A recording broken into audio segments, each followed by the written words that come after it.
नमस्कार दोस्तों, जय श्री श्याम। जैसा कि आपने थंबनेल देखा है, आज की वीडियो में हम बात करेंगे हाल ही में जो निप्पॉन इंडिया की एएमसी है उसने एक एनएफओ लॉन्च करा है। कंप्लीट डिटेल देंगे कि अगर आप यहां पे अपना पैसा निवेश करते हो तो कितना रिटर्न आपको देखने को मिलेगा, कितनी ग्रोथ आपको देखने को मिलेगी, किस किस सेक्टर में कहां कहां पे आपका आपका पैसा निवेश होगा, और सबसे इंपॉर्टेंट बात है यहाँ पे आपको कितना रिस्क देखने को मिलेगा। मतलब ये वीडियो डिटेल होने वाली है। इस वीडियो को देखने के बाद आपको यूट्यूब पे किसी दूसरी वीडियो की रिक्वायरमेंट नहीं पड़ेगी। तो चलिए शुरू करते हैं। चैनल पे नए हो तो चैनल को सब्सक्राइब कर देना और बेल आइकन के बटन को दबा देना। तो चलिए चलते हैं हमारे फंड के ऊपर। अब पहली चीज तो देख लीजिए, अगर हम इसके नाम की बात करें तो इसका पूरा की पूरा जो मतलब है वो नाम में छुपा हुआ है। अगर देख लीजिए, बात करें निप्पॉन इंडिया, तो निप्पॉन इंडिया का जो यहाँ तक का नाम है ये हो गई आपकी एएमसी। ठीक है, अब बाकी आपको दिख रहा होगा निफ्टी 500 इक्वल वेटेज इंडेक्स। ठीक है, अब यहां से लेके यहां तक का जो आपको पार्ट दिख रहा है ना, ये इसका क्या हो गया, बेंचमार्क हो गया। अब नॉर्मल सी बात है, जब ये इसका बेंचमार्क हो गया तो उसमें आपको दिख रहा होगा निफ्टी 500 इक्वल। अब 500 का मतलब ये हो गया कि अगर यहाँ पे आप आपका पैसा निवेश करते हो तो टोटल आपके पोर्टफोलियो में जो स्टॉक होंगे, होल्डिंग होगी, वो कितनी होगी, 500। मतलब 500 स्टॉक के अंदर आपका पैसा निवेश होगा। अब यहाँ पे ये चीज देखो, इक्वल वेटेज। अब इक्वल वेटेज का मतलब ये है कि जो भी आपके पोर्टफोलियो में जितने भी स्टॉक रहेंगे उन सबका अगर आप वैल्यूएशन देखोगे तो वो बिल्कुल इक्वल ही रहेगा। ऐसा नहीं रहेगा किसी का वेटेज ज्यादा है किसी का कम है, वेटेज बिल्कुल इक्वल उनका रहेगा। चलिए अब यहाँ पे देख लीजिए, लिखा हुआ इंडेक्स फंड। तो मोस्टली इन्वेस्टर के दिमाग में आता है कि क्या सर ये इंडेक्स फंड है या फ्लेक्सी कैप फंड है, बिकॉज नीचे की तरफ लिखा हुआ है इक्विटी फ्लेक्सी कैप। तो देखो सीधी सी बात है, ये फ्लेक्सी कैप कैटेगरी का एक इंडेक्स फंड है। ठीक है, फ्लेक्सी कैप कैटेगरी का इंडेक्स फंड है, बिल्कुल भी आपको कंफ्यूज नहीं होना है। अब यहाँ पे मैं आगे आपको बहुत सी ऐसी चीजें बताऊंगा जो आपका दिमाग बिल्कुल खुल जाएगा, जिससे आपको ये पता पड़ेगा जो आपका कंफ्यूजन है फ्लेक्सी कैप और इंडेक्स फंड वो बिल्कुल क्लियर हो जाएगा। तो चलिए शुरू करते हैं। पहली चीज तो ये है, अगर हम फंड की बात करें, अगर आप यहाँ पे इन्वेस्ट करते हो तो देख लीजिए 21 अगस्त से क्या हुआ, ये ओपन हो चुका है। इसकी जो एंड डेट है वो है 4 सितंबर तक की। मतलब ये है 21 अगस्त से लेके 4 सितंबर के बीच में यहाँ पे आप इजीली निवेश कर सकते हो। अगर इस टाइम पीरियड के बीच में आप निवेश करते हो तो 10 रुपए के इश्यू प्राइस के हिसाब से यहाँ पे आपको यूनिट अलॉट होंगे, जिसको हम बोलते हैं एनएवी। ठीक है, अब 10 रुपए के हिसाब से कैसे, मान लीजिए यहाँ पे अगर मान लीजिए 1000 रुपए आपने निवेश करे, 10 रुपए का क्या है आपका इश्यू प्राइस है, एनएवी है, तो टोटल कितने यूनिट अलॉट होंगे आपको, 100 यूनिट। ठीक है, तो इस तरीके से यहाँ पे हमारा इन्वेस्टमेंट होगा। अब क्या होगा, अगर इस टाइम पीरियड के बीच में आप निवेश करते हो तो आपको जो यूनिट अलॉट होंगे, जो आपके डैशबोर्ड में इन्वेस्टमेंट शो होगा, वो 10 सितंबर तक होगा। मोस्टली निवेशक का ये क्वेश्चन रहता है कि सर मैंने इन्वेस्टमेंट कर दिया, नॉर्मली मैं किसी भी म्यूचुअल फंड में निवेश करता हूं तो 3 दिन के अंदर मुझे मेरा जो यूनिट है वो अलॉट हो जाता है, डैशबोर्ड में शो हो जाता है, लेकिन सर मेरा एनएफओ है उसमें अलॉट क्यों नहीं हो रहा है, बिकॉज एनएफओ में थोड़ा टाइम पीरियड लगता है। इसीलिए देख लीजिए यहाँ पे मैंने आपको डेट साफ साफ बता दी है। अगर निवेश करना चाहते हो तो 100 रुपए की यहाँ पे एसआईपी कर सकते हो और 1000 रुपए से यहाँ पे लमसम आप स्टार्ट कर सकते हो। अब इस फंड की जो सबसे अच्छी बात मुझे लगती है वो ये लगी है, इसमें जो खर्चा है आपका कम से कम होता है। बिकॉज देख लीजिए, अगर एक्सिट लोड की बात करें तो किसी भी तरीके का एक्सिट लोड नहीं है, बस यहाँ पे आपको एक्सपेंस रेशियो देखने को मिलेगा। अगर आप डायरेक्ट प्लान में इन्वेस्ट करोगे तो नॉर्मल सी बात है, वो भी 1% के अंदर ही रहेगा। चलिए अब सबसे इंपॉर्टेंट फैक्टर यहाँ पे ये आता है, अगर आपका पैसा आप यहाँ पे निवेश करते हो तो यहाँ पे देख लीजिए आपको जो पैसा निवेश होगा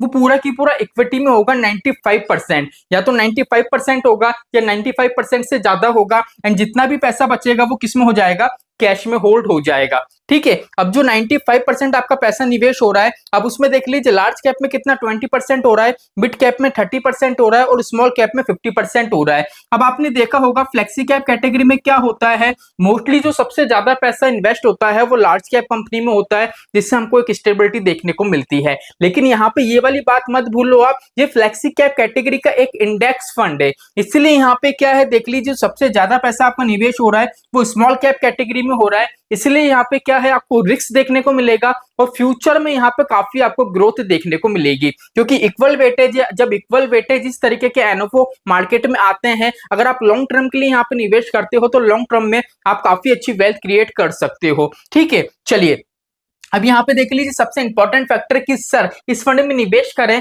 तो क्या गारंटी है। देखो गारंटी तो कुछ होती नहीं है कि आपको प्रॉपर तरीके से यहाँ पे रिटर्न मिलेगा या नहीं। बिकॉज क्या है, म्यूचुअल फंड वाले केस में गारंटी शब्द बिल्कुल भी कुछ नहीं होता है, लेकिन यहाँ पे हम अनुमान लगा सकते हैं कि सर इस जो फंड है इसका मार्केट कैसा रहने वाला है, इसका रिटर्न कैसे रहने वाला है। तो यहाँ पे देख लीजिए फंड मैनेजर। अब फंड मैनेजर से कैसा पता पड़ेगा, फंड मैनेजर की बात करें तो यहाँ पे फंड मैनेजर है हिमांशु जी। अब सर हिमांशु जी के नाम से हमको क्या पता पड़ेगा, तो चलिए अब हिमांशु जी की बात करें तो ये Nippon India Nifty small cap 250 index fund में क्या है, फंड मैनेजर है। और इस फंड के अगर आप रिटर्न की बात करोगे तो काफी बेटर यहाँ पे रिटर्न ये बना के दे रहे हैं। अगर इतना अच्छा खासा रिटर्न मिल रहा है तो नॉर्मल सी बात है, जो हिमांशु जी ने जितना भी एनालिसिस करा है, जितना भी फंडामेंटल करा है, फंड का एनालिसिस करा है, वो बिल्कुल प्रॉपर तरीके से करा है।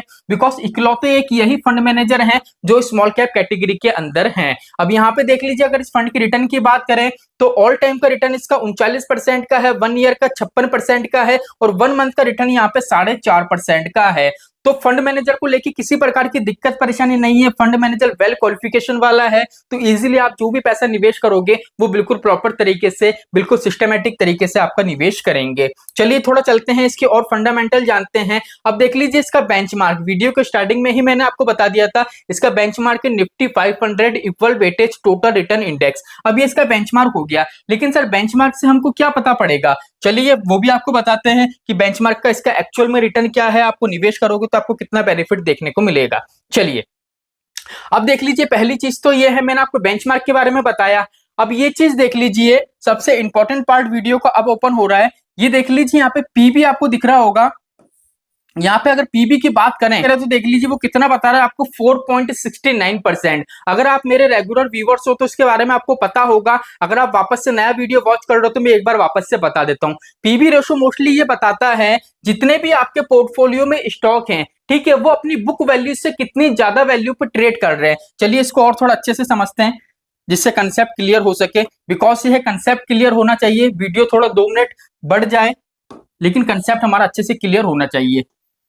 मान लीजिए हमारा स्टॉक मार्केट है, मान लीजिए कोई सा भी ऐसा स्टॉक है जिसको बुक वैल्यू 100 रुपए की है और अभी के टाइम में वो ट्रेड कर रहा है 150 रुपए पे, ठीक है। तो वो अपनी बुक वैल्यू से कितना ज्यादा वैल्यू पे ट्रेड कर रहा है, 50 वैल्यू पे, ठीक है। तो इसका जो परसेंटेज होता है वो परसेंटेज हमारी कहलाती है पीबी रेशो। तो पीबी रेशो अगर जितना ज्यादा होगा, मोस्टली पीबी रेशो क्या है, अगर 2% से ज्यादा है, 2% से ज्यादा कितना भी हो, 5%, 10%, जितना ज्यादा परसेंट में होगा उतना ही हम कहेंगे कि पोर्टफोलियो में जितने भी स्टॉक हैं, जितनी भी होल्डिंग है, वो अपनी बुक वैल्यू से इतनी परसेंट पे क्या कर रहे हैं, ट्रेड कर रहे हैं, इसलिए हमको ज्यादा से ज्यादा वो रिटर्न जनरेट करके देंगे। चलिए चलते हैं वापस से एक बार हमारे वही वाले पेज पे जिससे कंसेप्ट अच्छे से क्लियर हो सके। चलिए तो देख लीजिए, यहाँ पे अगर हम बात करें पीबी की तो पीबी आपको समझ में आ ही रहा होगा, यहाँ पे दिख रहा है आपको, देख लीजिए 4.69%। ये देख लीजिए क्लियरली आपको दिख रहा होगा 4.69%। तो काफी अच्छी बात है। आपको यहाँ पे रिटर्न अगर अगर यहाँ पे आप निवेश करते हो तो रिटर्न के मामले में ये फंड काफी अच्छा है।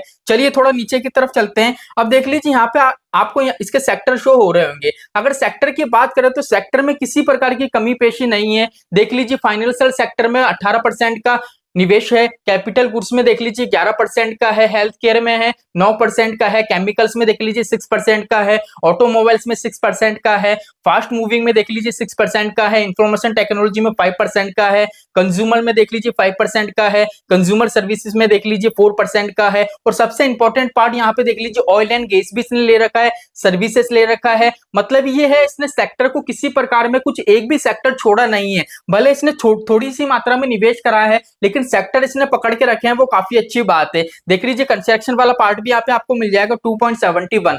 तो यहाँ पे क्या है, होल्डिंग में किसी प्रकार की दिक्कत परेशानी नहीं है। और मैंने आपको बता ही दिया, अगर आप निवेश करते हो तो यहाँ पे देख लीजिए जो 500 स्टॉक है वहां पे आपका पैसा निवेश होगा। तो आई होप आज की वीडियो आपको अच्छी लगी होगी। अब बात आती है कि सर निवेश करना चाहिए या नहीं। देखो पहली चीज तो जितने भी ऐसे नए इन्वेस्टर है जिसने हाल ही में अभी म्यूचुअल फंड के बारे में सीखा है, निवेश चालू करा है, उनको एनएफओ से दूर रहना चाहिए। लेकिन अगर आपकी रिस्क लेने की कैपेबिलिटी है तो आप इजीली निवेश कर सकते हो। बिकॉज आप ये मत सोचो कि 10 रुपए की इश्यू प्राइस में मुझे यूनिट अलॉट हो जाएंगे। कभी कभी क्या होता है, अनुमान गलत भी हो जाता है।